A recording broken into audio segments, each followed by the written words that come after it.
Assalamualaikum warahmatullahi wabarakatuh. Perkenalkan, nama saya Niken Ahwinta Putri, NIM 190301200.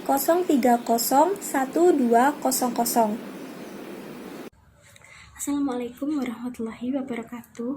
Perkenalkan, nama saya Najjulanti Puji Kartika, NIM 190301212. Assalamualaikum warahmatullahi wabarakatuh. Nama saya Bilqis Tata Maulida dengan NIM 190301247. Pengertian CSP menurut para ahli. Pada tahun 1979, Carroll merumuskan konsep CSP yang merupakan perluasan dari konsep CSR. Ia menambahkan dua dimensi tambahan. Yang pertama, tanggapan perusahaan terhadap isu sosial, dan yang kedua, dalam isu apa perusahaan harus terlibat.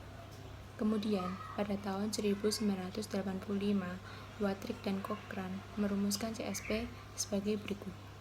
Model CSP menggambarkan adanya interaksi antara berbagai prinsip tanggung jawab sosial, proses sosial responsif, dan pengembangan berbagai kebijakan untuk mengatasi berbagai masalah sosial.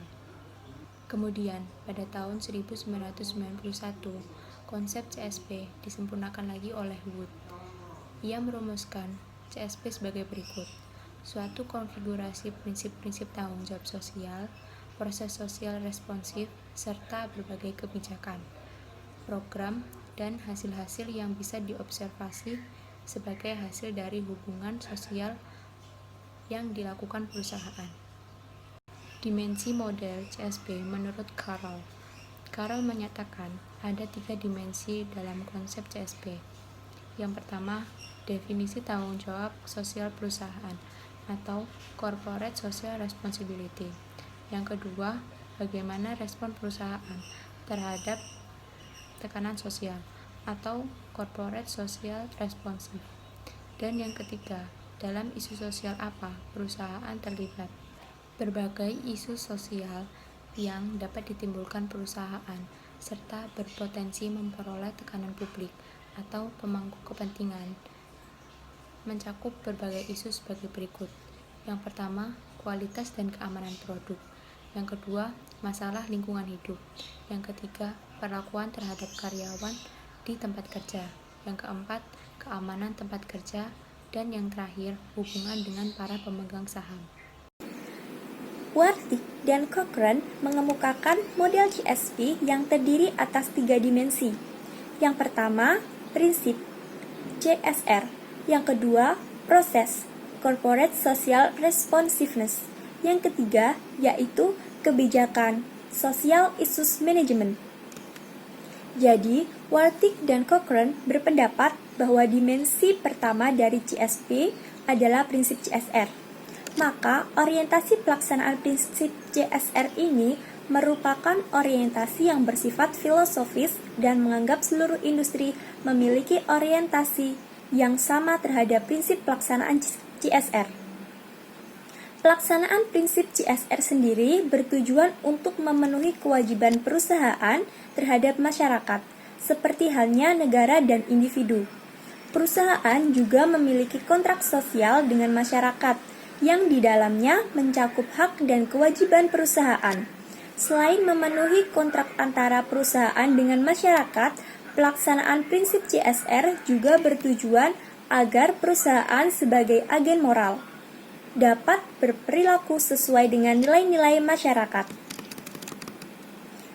Selanjutnya, Wartic dan Cochrane pada tahun 1985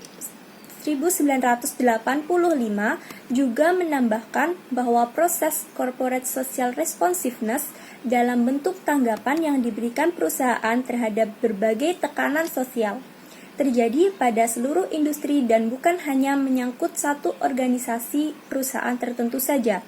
Dengan demikian, Wartic dan Cochrane menarik kesimpulan bahwa proses Corporate Social Responsiveness ini memiliki orientasi institusional, yaitu menyangkut seluruh perusahaan yang ada dalam suatu industri.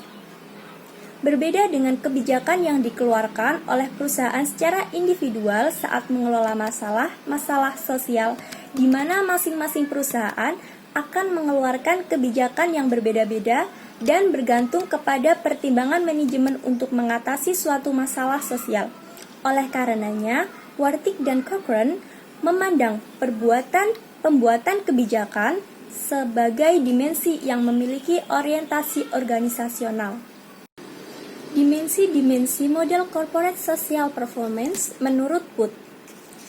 Wood pada tahun 1991 melakukan penyempurnaan atas model-model CSP terdahulu, baik yang berkembang oleh Carroll maupun model CSP yang dibuat oleh Wartik dan Cochrane. Koreksi yang dilakukan oleh Wood terhadap model CSP yang dikembangkan oleh Carroll serta Wartik Cochrane diarahkan ke seluruh komponen-komponen dimensi CSP. Wood menjelaskan bahwa model CSP yang disusun terdiri atas 3 dimensi. Apa saja? Yang pertama yaitu Principle of Corporate Social Responsibility. Dimensi yang pertama ini dari model CSP yang dibuat oleh Wood memiliki kesamaan dengan dimensi CSP pertama yang dibuat oleh Wartik dan Cochrane. Namun, Wood berpendapat bahwa apa yang dikemukakan oleh Carroll sebagai komponen-komponen CSR yang selanjutnya diadopsi oleh Wartik dan Cochrane sebagai prinsip CSR bukanlah sebuah prinsip, melainkan hanya merupakan kategori kewajiban CSR. Berdasarkan kajian yang dilakukan oleh Wood menjelaskan adanya 3 prinsip CSR, di mana ketiga prinsip ini disesuaikan dengan orientasi pelaksanaan prinsip CSR. Ketiga prinsip CSR tersebut yaitu yang pertama, Principle of Legitimacy. Yang kedua, the Principle of Public Responsibility. Yang ketiga, yaitu the Principle of Managerial Discretion. Dimensi yang kedua yang dikemukakan oleh Wood yaitu Process of Corporate Social Responsiveness. Wood berpandangan bahwa Corporate Social Responsiveness menurut konsepsi Wartik dan Cochrane yang terdiri atas reaktif, defensif, akomodatif, dan proaktif hanya menunjukkan kadar tanggapan perusahaan terhadap suatu isu sosial dan bukan merupakan proses corporate social responsiveness. Karena itu, Wood membagi proses perusahaan dalam memberikan tanggapan terhadap suatu public responsibility atau masalah sosial secara umum ke dalam 3 tahapan. Apa saja? Yang pertama yaitu environmental assessment. Yang kedua, stakeholder management. Yang ketiga, issues management. Lalu, dimensi yang ketiga yang dikemukakan oleh Wood adalah outcomes of corporate behavior. Dimensi ketiga dari model CSP yang dikemukakan oleh Wood adalah hasil dari perilaku perusahaan yang dapat diamati. Hasil perilaku perusahaan atau outcomes of corporate behavior ini mencakup 3 kategori hasil, yaitu yang pertama adalah social impact of corporate behavior. Apa itu? Dampak sosial dari perilaku perusahaan dapat berbentuk dampak negatif perilaku perusahaan terhadap masyarakat seperti limbah beracun, produk yang tidak aman, penyuapan kepada para politisi, pengujian produk yang tidak memenuhi standar, dan berbagai dampak negatif lainnya. Selain itu, dampak sosial mencakup pula dampak positif dan bukan hanya dampak negatif saja yang ditimbulkan perilaku perusahaan terhadap masyarakat, yaitu penyediaan lapangan kerja, pemberian upah yang layak, penyediaan barang yang berkualitas dan sesuai dengan kebutuhan konsumen, dan lain sebagainya. Yang kedua yaitu corporate social programs.